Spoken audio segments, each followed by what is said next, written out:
Hello everybody, I'm TychoCelchuuu and this is a Company of Heroes 2 replay. Let's turn off the fog of war so we can see both people who are playing. We have S73v0, perhaps Stevo, we shall never know, playing as the Austere, and we have Inverse playing as the Soviets. Inverse is pretty awesome because not only is he I think he's a strategy specialist or something over at coh2.org, which is where I got this replay from, but also he is the guy who created the build order that I've basically used in every single match I've played since the alpha, and so I'm not extremely creative, or if I am creative, I haven't tried out my creative powers. I just build 4 conscripts, then I get healing, then I get the AT grenade, then I go to tier 2, maybe get some AT guns or something, play it by ear, and then eventually spam T-34s, and I think this is still Inverse's. I just took a screenshot. Let's turn on numlock. This is still what Inverse is going with, I think. He's out with his first conscript, and we'll have to see what else comes out from the field headquarters. Let's go ahead and watch Inverse just so I can follow his build. Second conscript, great. So yeah, it's probably going to be 4 conscripts, then somehow get to spam T-34. So right off the bat, Inverse is heading for the fuel. Inverse's opponent built tier 1 with his first Pioneer. Some people will build a second Pioneer and use that to build tier 1 while their first Pioneer goes out in caps, but nope. And it looks like the opponent's going heavy to the mid and then double Grenadiers rather than an MG out. I think it's worth it, especially if you're not building a second Pioneer, to get your at least your first Grenadier out before you get a machine gun. You're just not going to have enough infantry on the map to hold it with a machine gun and a Pioneer. And this is not, or at least the maps we have are not like Company Heroes where there's just one crucial point, like a point on Angleville where you can be pretty sure your opponent's going. There is on the Pripyat map, the other map, the shitty map, there's a bunch of choke points you can sort of set up in the middle and hope they run into you. But it's fairly easy to flank if you do that, so it's not really worth it. In any case, this German is not doing that. This German is going for 2 Grenadiers first off the bat. And Inverse, like I said, made a beeline to the fuel, linked it up with this weird shape strap point, and yeah, finally we have an MG out from the German. So you don't want to delay your MG42 too long as the Germans. That's going to be the linchpin of your infantry game, and so the sooner you get that out, the better. And you're going to want to get that basically where it's going to be the most effective. And where it's going to be the most effective is where it's going to force off enemy units, force them to retreat, cost them a lot of time, or where it's going to let you win fights by forcing enemy units to back up and letting your other units move in and come in and shoot them. Or at the very least, you want it to be controlling territory for you, so set up over a fuel point or a cutoff is what you want. Although, really, given that there's only like 2 fuel points and now all the fuel's spread around on the strategic points, it's like, well, that's slightly less important now, and it's not... Okay, well, we'll talk about issues with CH2 later. But so we're up to 4 conscripts for Inverse. He's lost 1 sort of here in the middle. There's a bit of fighting. They're going to hang out in this building. They'll be basically safe until explosives come out. Buildings are extremely resilient versus infantry fighting, and the opponent knows this. Stevo's not even going to bother with these guys, and he's going to walk away. Although there's only, you see, 3 windows on this side, so it's not like he'll take a huge amount of damage from the conscripts. Only 3 of them can shoot you at once. And also Stevo is planning to just stick his machine gun in here, so that can wail away at these guys forever. And like I said, buildings provide a lot of cover. You see their health bar isn't even going down, but eventually that'll wear them down. I'll keep this selected down there so you can pay attention. Inverse moving up heavy to the north while trying to also keep control of the south with his engineers. That's not going to happen. The engineers are going to lose against grenadiers in every time. He does manage to hold on to this fuel point, though. That's very important. I like the whole dynamic of how you can move into this capture zone now and stop them from capping. So he forces the Wehrmacht off, or the Austere off. They're going to have to hang out in this building. We look down. Actually, we don't have to look down. You can just look down here in the UI. I've got it selected. All right, chill out, chill out. It's cool. It's cool. You can monitor both fights at once. You can't, of course, monitor this fight down here. You'll have to just imagine how that's going. But I'm guessing unless Inverse gets some unlucky hits on his engineers, of course, it gets them forced to retreat. He'll do fine. So this is dangerous here. Moving in on the middle from Inverse. Machine guns really fucking love switching targets in Company Heroes 2. It's kind of lame. The original Company Heroes, you had to tell them to like suppress the right people, otherwise they just shoot at whoever they saw first, basically. Company Heroes 2, they're like, if you have a machine gun set up with an arc, like here, and someone comes in here and the machine gun shoots them and suppresses them, then someone comes in here, the machine gun will be like, oh, I got it, bro, and they'll take it here. So that was a grenade from these guys. Rifle grenades are a bit better than they were in the alpha, but you can see that didn't do a huge amount of damage. It's going to cost Inverse the fight, so that's probably a good move by this guy here. Inverse sticking around as long as possible to keep this fuel from being decapped, and then he's going to have to jet out of there. Retreat pathing can be kind of weird sometimes, so you got to be careful, but it worked out for him. Look at this poor guy crawling around in the middle of a wagon wheel. Yeah, it's physically impossible, buddy. I guess that's why you died. Alright, look at those cool tracks, all the footprints. Footprints are probably my favorite part of Company of Heroes 2. So yeah, you could say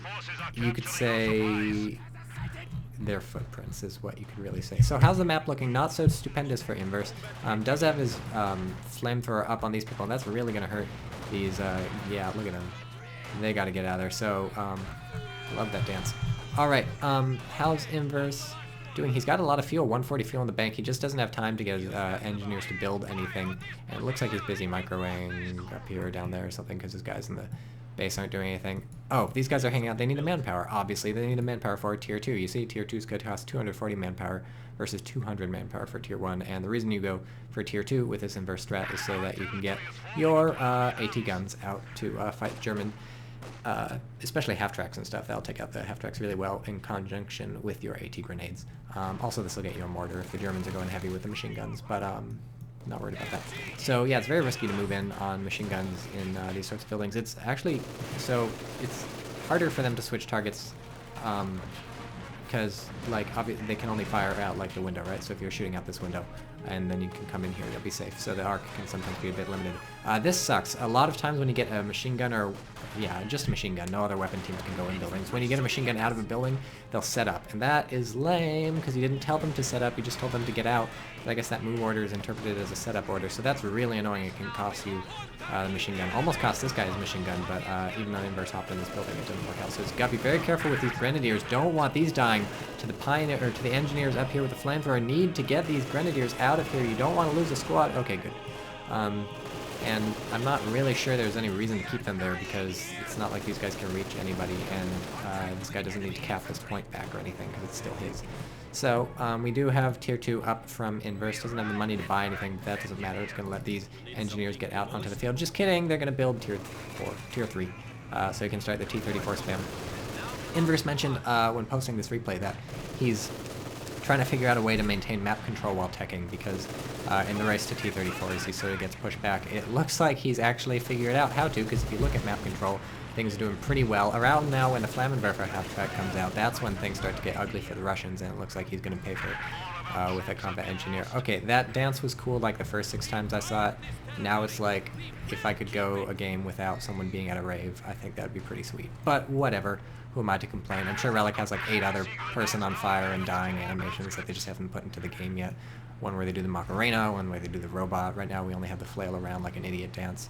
Hopefully there's going to be some breakdancing in there. I understand breakdancing was pretty popular in the Soviet army during the time of World War II, and even farther back, back even maybe to the Cossacks, Cossacks, however you say that. So ideally Relic is going to get some breakdancing in here. But remember, this is just the beta, so the lack of breakdancing should not worry you any. So now we have a blizzard, or a blizzard coming, I guess.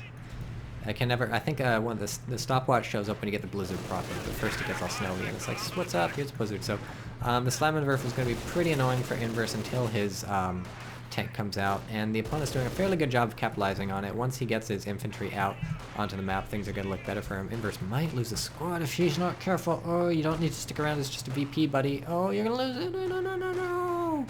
Yeah, Conscript are going to be dead. Any minute now. Any minute you're dead. And now you're in the snow.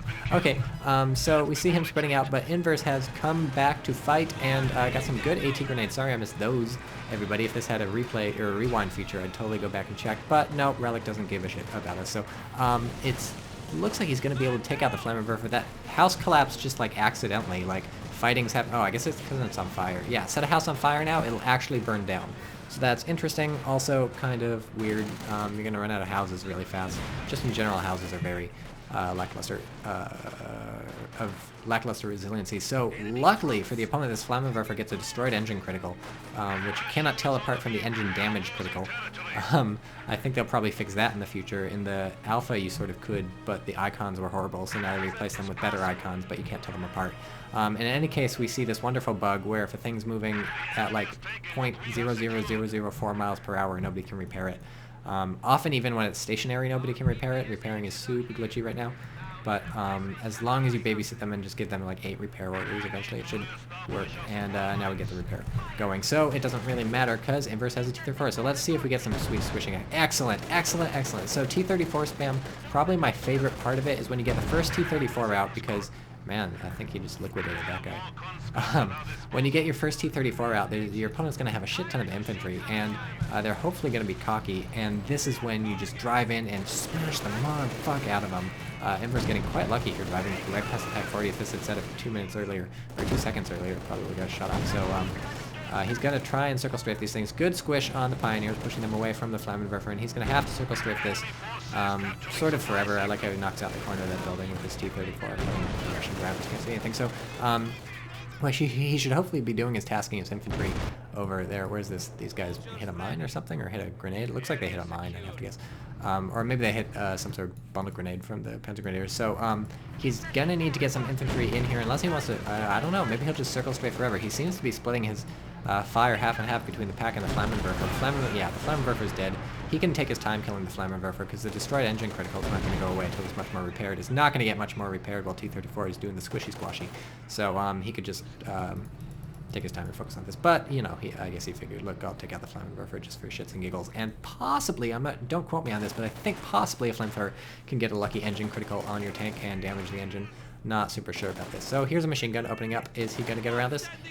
Yes, he hits the dirt. So this is the brilliant reason to go Conscript spam, because you can get this doctrine, which I don't even know the fucking name. Why would I ever remember the names of any of these doctrines? They've got stupid names that don't have anything to do with what the doctrine does. But, trying to steal an AT gun, that's not going to happen. Panzer Grenadier is going to be like, what's up? What's up? We're just going to take a walk with you. We're going to hang on by your side. And oh, surprise, now we have Panzer Shreks. And by the way, we're going to destroy you. So, Panzer Shreks versus the T-34 is a very interesting dynamic. The T-34 is fast and mobile, and it has not stupendous armor, so if you can just keep the Panzer Shreks doing the dance of 1,000 tank avoidances, then they'll never get a time to fire their Panzer Shrek. The margin is really thin sometimes, but Inverse is good enough, and those Panzer Grenadiers were stupid enough that Inverse managed to jam this thing in there. Here we go with Panzer Faust, because the T-34. If your engine's damaged, it gets much, much harder to do that thing to the Panzer Shrek guys and keep them dancing forever. So that is when you have to worry and pull out your T-34 and just start going with infantry to soften up those guys before you go in with that. But yes, if you have good micro, you don't have to worry about Panzer Shreks as long as you can close the distance. It's closing the distance that gets tough. And then also, of course, you need good micro, because if you let up just for a second, the infantry are just going to fire at you and destroy you. It only takes, like, I don't know, 4 Panzer Shrek hits or something to pretty much wreck a T-34. If it doesn't kill it, that at least does some serious damage. So this doctrine is like some sweet shit. Hit the dirt, turns your conscripts more or less invincible. They cannot be suppressed either, so it's just an I win button. The only downside is, number 1, they can't move while it's active, and it's a toggle thing. And number 2, they sort of go down on the ground, and that's undignified. So that's unfortunate, but you deal with it. You basically just pop it whenever you want. It's free. There's a cooldown, I don't know, 10 seconds or something before you can turn it off again, so this leaves you a little vulnerable to grenades. You can just retreat out of it, though, if things are looking really bad. But yeah, look, they're fucking invincible. They're getting shot at by a machine gun, 2 Grenadier squads, and, okay, this Panzer Grenadier squad isn't doing much, and they don't give a shit. They're just gonna throw a Molotov cocktail and be like, burn, motherfuckers. We will destroy you. So in my ongoing quest to figure out how Molotovs work, I want to see how much of it's damage over time and how much of it's lucky crits, but no one really got a lucky crit. What's going on up here? They're being pushed off. I guess he either didn't hit the dirt in time or, you know, hit the dirt. I say it makes them invincible, but if Panzer Grenadiers are literally right next to you shooting at you, sometimes you can sort of take some damage. There goes that house for no fucking reason. Tag team, double team T-34s just crushing the hell out of everybody. Can't crush a weapon crew, of course. Putting your MG42 in the ground gives you magic crush resistance, and Inverse may go all the way. Will he go all the way? One of his T-34s is going all the way. Can I double click on the yes? Ooh, it's the lady T-34. Double click on the T-34 and you get a star veterancy for firing a shell at a tent, and of course the shell at the tent doesn't do anything. So, oh, wipes out the Panzer Grenadier squad with the Panzer Shrek, and they don't drop the Panzer Shrek, and this guy can only retreat 10 feet, and then the T-34 is going to immediately crush them. Oh, this is painful, although he's going to get Fausted, so this could be bad. Maybe he loses T-34, although he can probably get it out his destroyed engine. Engine damage. That's a really, I don't know why it's so slow. Maybe the blizzard. conditions are making it slower. So it looks like he's going to get out. So this is looking pretty sweet for Inverse. Has pretty good map control. These guys, I think, are cloaked because in a blizzard hanging out in the heavy snow, units can cloak, and that's a thing. Or infantry can cloak. Somebody's getting shot. The other cool thing, there's many cool things about this doctrine. One of the many cool things is that when you get 3 CPs, or whatever it's called. Yes, CPs, command points. You can upgrade PPSHs. It puts 2 of these on these guys and just gives them more short-range fighting power, replaces their rifles. So Inverse needs to get this guy up to that fire or down to this fire. And he's going to hoorah, spend the 5 munitions. Totally worth it if he saves a life. And it looks like he's going to save a life because, as we know, in real life, if you're 2 seconds away from freezing to death, all you have to do is stand next to a fire and you're instantly okay. So where does this German guy go wrong? Well, he hasn't quite gone wrong yet because we do have a StuG 3, so it's possible for him to come back. I'm going to say no because the T-34 just has an I win button, this baby right here, ramming maneuver. You click on that and you click on an enemy tank, you close your eyes, pray to Jesus, and you open your eyes and the enemy tank has lost its gun, lost its engine. So is your T-34, but who cares, you have 3 more. Inverse has 1 more and he's got another one building. These ones are actually hurt, so he really needs to get this guy. Oh, surprise, I double click on him and look, here we are, he's repairing the T-34. And if anyone can read Russian, there's a chance this is nonsense, because apparently, from what I hear, Relic kind of just makes up Russian stuff to write on the thing because they don't speak Russian. But that's okay. Casual racism is totally fine because Relic's Canadian, so there's no malice there.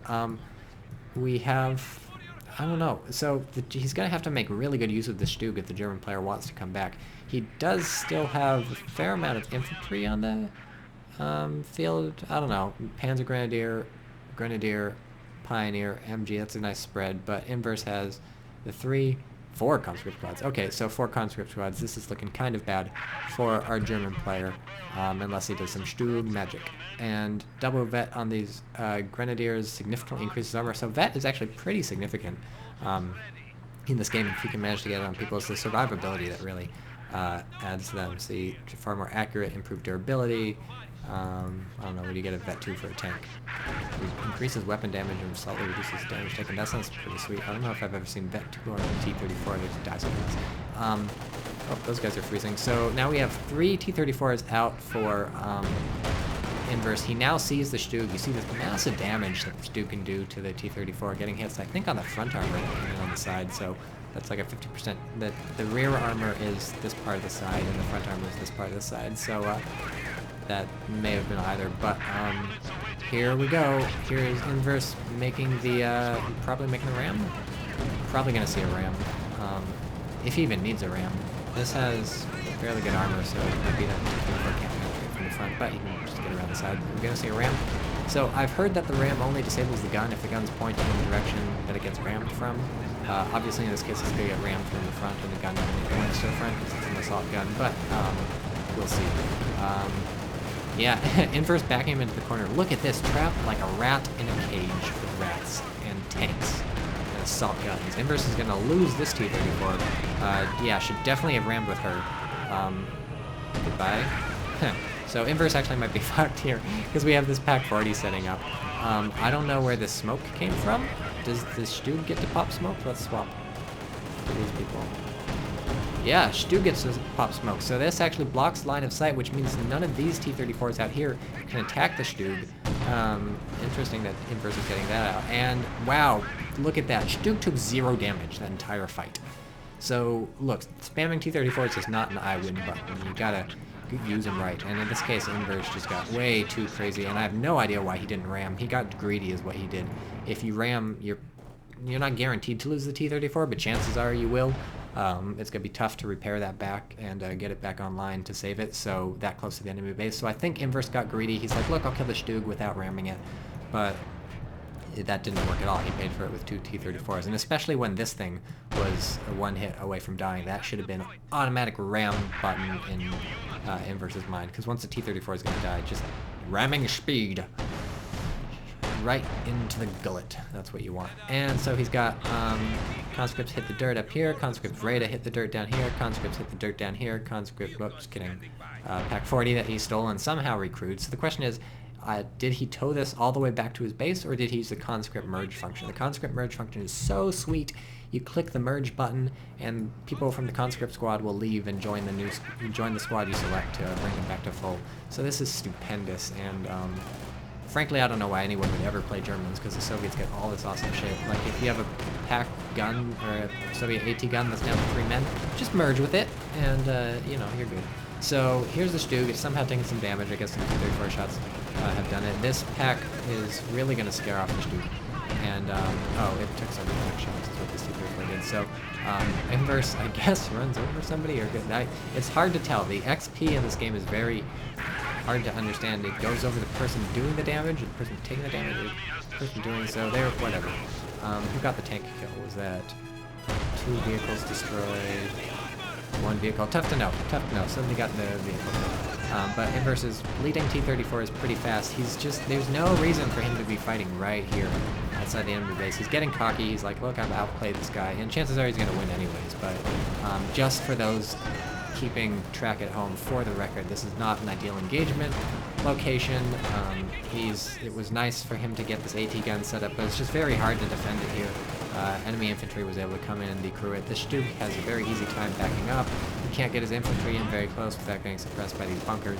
He's not even defending anything that matters. It's just like a little tiny strategic look at that clusterfuck on the tactical map. And where is this guy going? That was this guy over here is the last member of the AT gun. He's just retreating off the map. If you remember, in the original Company Heroes, if you killed like 5 people, the 6th guy couldn't crew it on his own, so he just commits suicide. That no longer happens. Now he runs off the map. This is, I like this. This is good to me. It's a thing I enjoy. So, you can, of course, hit the dirt for like 8 years here, and look, is he going to recruit this? I highly recommend it, and yes, he is. You can sort of tell when they all group up around him, and then like one guy comes and he's like, "Sup, guys, I'm here." He's going to merge with it? No, he's not going to merge with it. Anyways, that'll really force this dude off. So, big mistake by this guy not, well, maybe he's been trying to secure this thing, he just can't. So the StuG is an interesting tank. It doesn't do a ton of damage to infantry. You've seen it plinking away forever, and it's killed 2 people. And it just takes forever. It's kind of good against tanks to do damage against the T-34. What it's really good against is not getting killed. So it's got some armor. That's what it's nice for. It's very difficult for the StuG to be killed relative to other tanks of its cost, but it's expensive. Let's see what it costs. StuG costs 485 compared to the T-34, which is only 280 and 75. So it's like 120 extra manpower just to get the German engineering, and for that you lose the RAM and you lose the rotatable turret, but you get some armor and you lose some squishing. So it looks like he's calling in a Sturmovik down here. These are pretty impressive. Let's watch this coming in.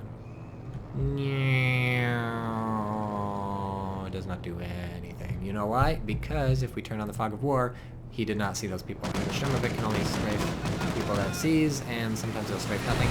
Luckily, the important thing about that Sturmovik, see, look at that guy drive off. The really important thing is that they've loaded Russian-friendly bullets in it. You see that? He strafed his own people.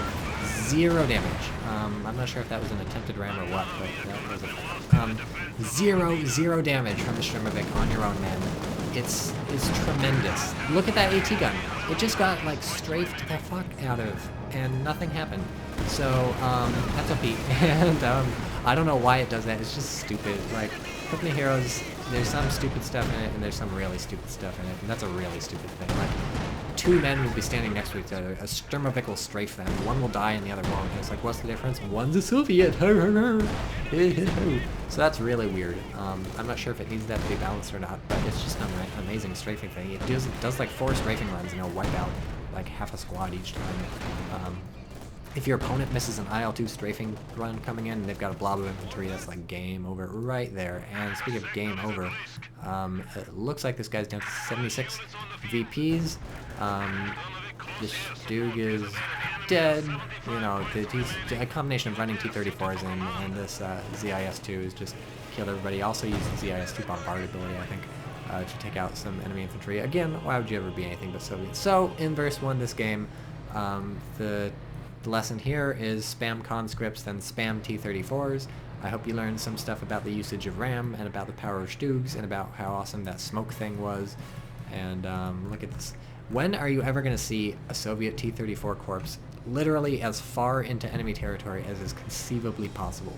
You could not get a T-30... Well, okay, this one's farther in, I guess, because this is outside the map even. So, there you go. And you know what's cool is the barrel of the gun is all flared out. So I will leave you now to contemplate the following riddle. There's a man standing in a room, but he's upside down. Why?